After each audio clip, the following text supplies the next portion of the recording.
ഇന്ത്യയുടെ തെക്കുവശത്ത് പച്ചപ്പിന്റെ തിരകളാൽ അലങ്കരിക്കപ്പെട്ടൊരു മണ്ണ്. ഇത് കേരളം, ദൈവത്തിന്റെ സ്വന്തം നാട്. ഇവിടെ പുഴകളും കായലുകളും പ്രാണൻ പോലെ നീങ്ങുന്നു.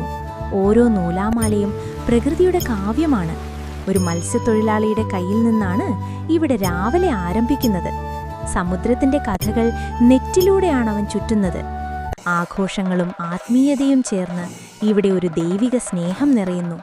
ഇവിടുത്തെ ക്ഷേത്രോത്സവങ്ങൾ, തെയ്യം, കഥകളി എല്ലാം ദൃശ്യവും ഭാവവുമാണ്. ഒരൊറ്റ ഇലയിൽ സമൃദ്ധിയുടെ സുന്ദരത. സദ്യ മാത്രമല്ല, അതൊരു സംസ്കാരമാണ്.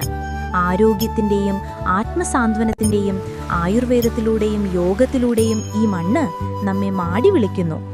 ഇവിടുത്തെ ആൾക്കാർക്കായി പഠനവും ബോധവത്കരണവുമാണ് സ്വഭാവം.